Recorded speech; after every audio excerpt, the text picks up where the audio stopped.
Welcome back नाज़रीन। Programme के इस हिस्से में हम जिक्र करेंगे वफाकी आइनी अदालत का, मगर जिस केस का हम जिक्र करेंगे उसका ताल्लुक ना हुकूमत से सच है, ना किसी सियासतदान से, बल्कि एक सहाफ़ी से, और वो है अरशद शरीफ का केस। आज से 3 साल कबल अगस्त 2022 में अरशद शरीफ ने पाकिस्तान छोड़ा, क्योंकि उनके ख़िलाफ़ काफ़ी केसेस रजिस्टर हो चुके थे और उनको अपनी जान का ख़तरा भी था। अक्टूबर 2022 में केन्या में उनका कत्ल हो गया। उस दिन से लेके आज तक जितनी भी हुकूमतें आई हैं वो बात कर रही हैं कि इस केस को देखा जाएगा, उनकी कत्ल की इन्वेस्टिगेशन की जाएगी। केन्या में ये केस आगे चल पड़ा, पाकिस्तान में नहीं।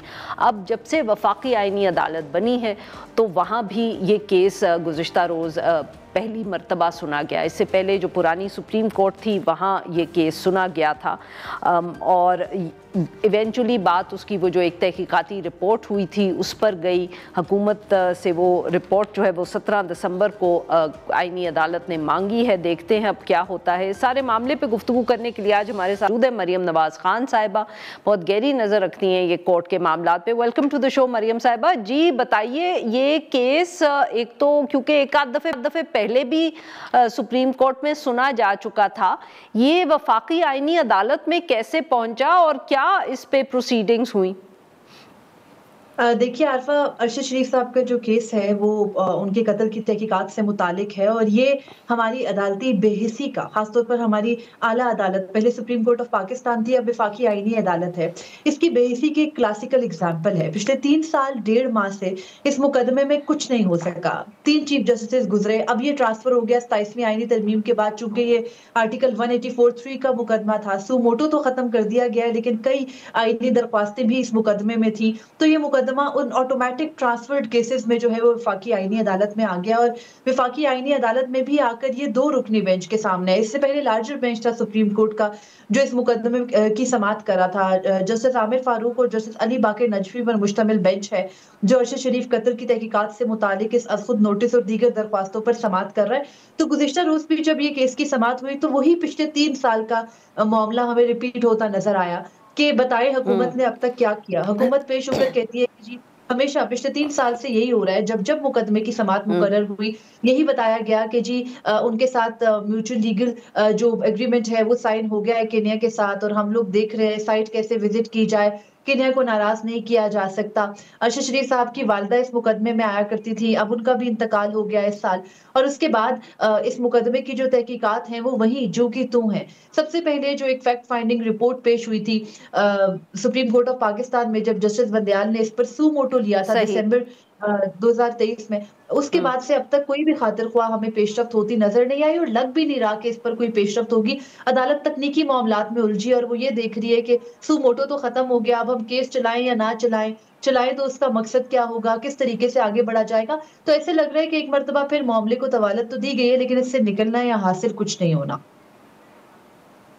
मरियम साहिबा, इसमें गालिबन उन्होंने वो जो कोर्ट ऑफ द फ्रेंड या फ्रेंड ऑफ द कोर्ट, वो भी एक दो जो बहुत मशहूर वकील हैं उनको कोर्ट ने मुआवनत के लिए बुला लिया है।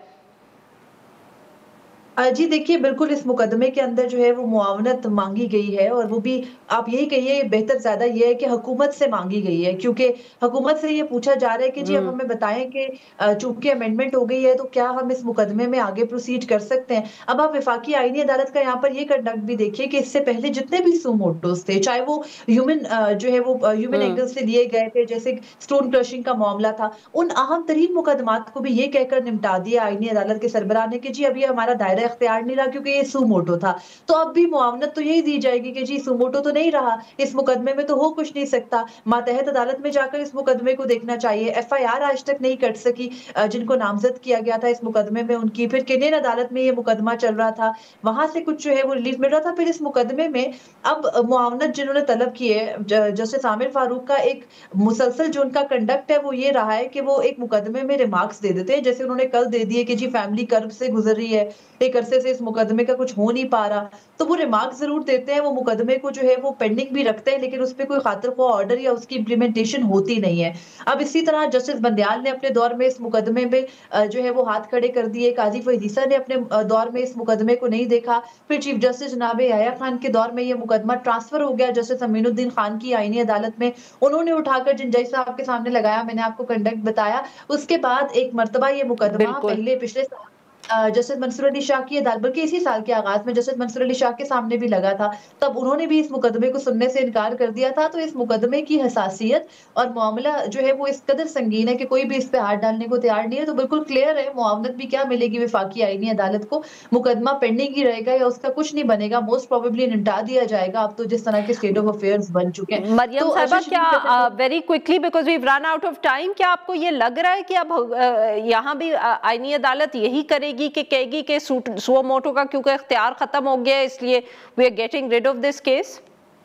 देखिए मोस्ट प्रोबेबली इम्कान इसी का है, गो कि आर्टिकल 184(3) की दीगर दरख्वास्तें भी इस मुकदमे के साथ हैं, लेकिन ये मुकदमा या इसकी प्रोसीडिंग जो थी वो इनिशिएट सू मोटो नोटिस से हुई थी, तो मोस्ट प्रोबेबली वो सू मोटो नोटिस को बुनियाद बनाकर डिस्पोज ऑफ किया जा सकता है, या फिर अगेन क्योंकि इसके साथ पब्लिक सेंटिमेंट्स जुड़े हैं, तो इसको पेंडिंग रख के भी जैसे पिछले 3 साल से कुछ नहीं हुआ, अगले 3 साल भी कुछ नहीं होगा। तो यही जो है वो कंडक्ट नज़र आ रहा है, कुछ खातिर ख्वाह पेशरफ्त होती नज़र नहीं आ रही। बहुत बहुत शुक्रिया मरियम साहिबा, आपने हमारे लिए वक्त निकाला। नाज़रीन, एक छोटी सी ब्रेक को, जब ब्रेक से वापस आएंगे तो हम बात करेंगे मौसम की।